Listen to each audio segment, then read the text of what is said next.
Hey guys, Chris here. We're going to put on some Q3 tires today. They came in the mail just the other day. Got them in from Motorcycle Superstore. They had a pretty good deal on them. They're about the same price as the Q2s, so I was going to try them out. Got a little bit of a new tread pattern. Looks like the middle tread's a little longer. It's supposed to have carbon fiber in the, not in the whole tire, but they said the carbon fiber is in the sidewall for lightweight reinforcement. So gonna try to get them put on. Got the R6 here, 2007 model, up on some pit bull rear stands. Get the spools, that makes it much easier. I got the front stand, the kind that goes into the triple tree. I have the kind, a couple of the ones that go into the forks, but I hate those. So first thing we're going to do is take the wheels off so we can take the old tires off and put the new ones on. I got some tools here. Got a 32 millimeter socket for the rear tire, rear wheel, rubber hammer to get the axles out.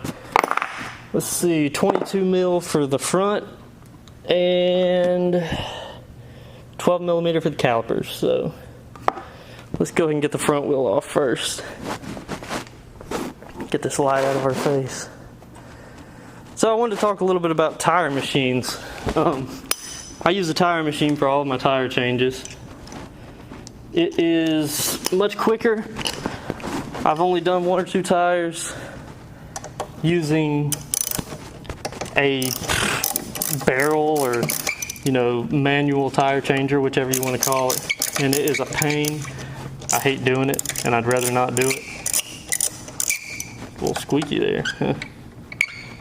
I like using the tire machine. They are expensive when you first buy them, but the thing is they pay for themselves. So if you have multiple bikes or you have friends that go spend 35, 30, 40 bucks a pop at a shop to change your tires out, you might as well either chip in with some buddies that you trust or save up some money and buy your own if you have the money, because you can always make the money back if you do have friends that go through tires a lot.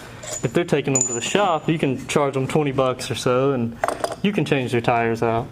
I normally wouldn't recommend leaving my calipers hanging, but don't really have anywhere else to put them right now, so shouldn't hurt them. But yeah, I would definitely recommend buying a tire machine. I got this one from guy on the WIRA, which is a race organization, forums. His wife works for the company out in Texas, and I got a pretty good deal on it. This one, it cost me about 800 bucks after everything was said and done. So about $800. It come with everything I need. It was set up for motorcycles. It had the right teeth and everything to grab the wheel. So it has paid for itself many, many times over. So I change people's tires pretty often. It's extremely hot in here. If you see me sweating like crazy. It's about 90, 95 outside. We've had some nice warm weather lately. But the tire machine has definitely paid for itself. I would recommend to anyone, I just hit my wheel, anyone to buy a tire machine if they're gonna have a bike for a while, if their friends have bikes, if they're gonna be riding a lot, if they're gonna be changing tires a lot, doing track days. I would definitely recommend buying a tire machine. Now why I say that is, if you add up, I've probably had probably 6 sets of tires on this bike. If I took it to a shop at $40 a piece, you can do the math in your head. That's what, $280 just for the tires on this bike. And I've done tires for other people often, and they pay me. I usually do them for $25 a piece, but $25 even on the bike for the people I know, kind of give them a little deal off of the shops. So it's definitely, it can even be a money maker if you go about it the right way, if you get some friends. I wouldn't, just advertise and do it for random people, because there's always a liability issue when dealing with things such as tires and brakes, and you just don't want to do it wrong, being not that experienced and being responsible for someone else getting hurt. So Mostly personal use, your friends' use. If you ever do want to start your own motorcycle shop, you're going to need one. The only other thing you'll have to buy is going to be air compressor. You see I have one over here, the Husky air compressor. I got it pretty cheap from Home Depot. I think I had a coupon, and it was about $100. So, freaking mosquito. I don't know how they get in here.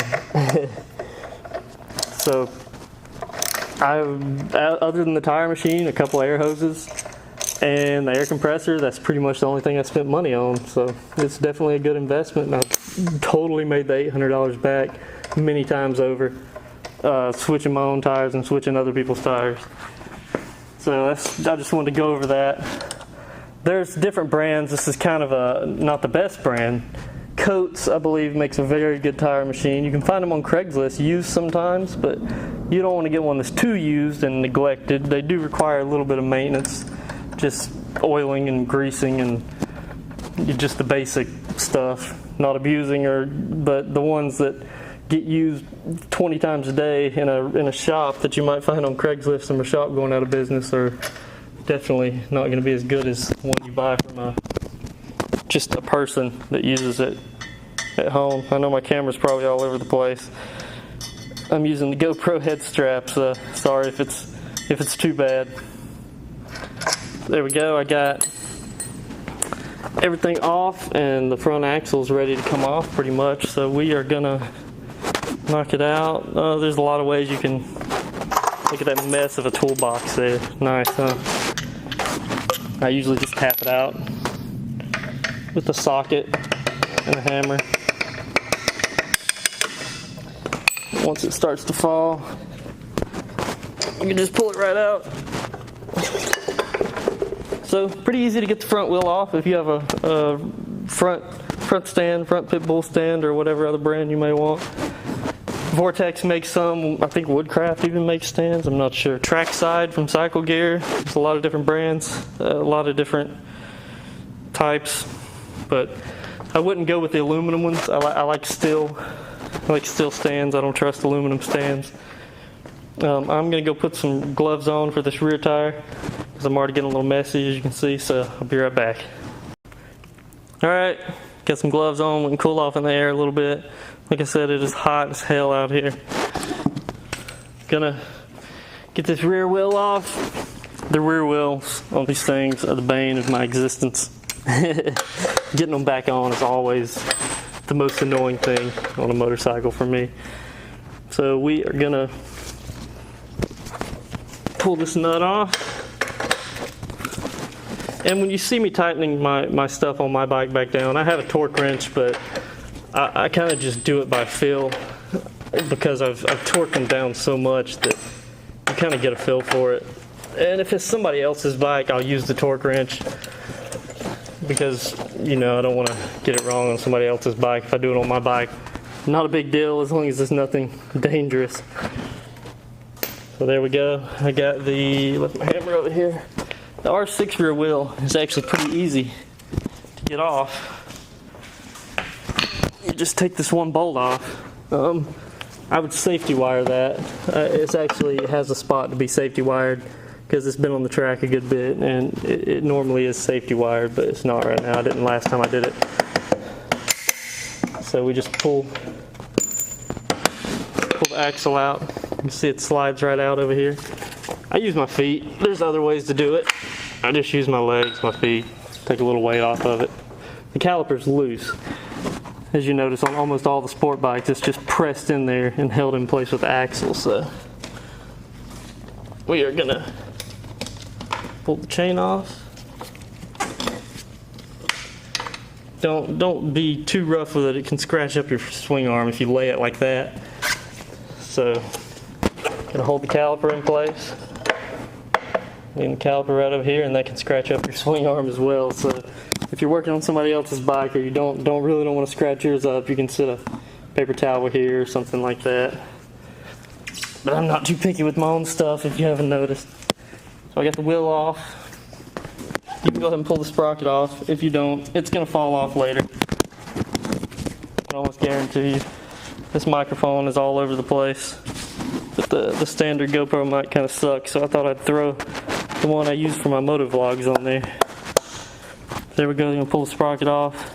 These will fall out too, so you can go ahead and take the cushions off, cush drives. If you don't know what these are, it's to absorb the initial bite of the chain when you hit the throttle. These little rubber things, so you don't have metal jerking on metal, and the chain jerking on your sprocket. This absorbs the initial force, and it helps. It actually helps lengthen the life of your tire, your sprocket, your chain. This bike doesn't have one, and it eats rear tires when you gas it and get a little jerky running out of the corner. It will eat a rear tire up quick.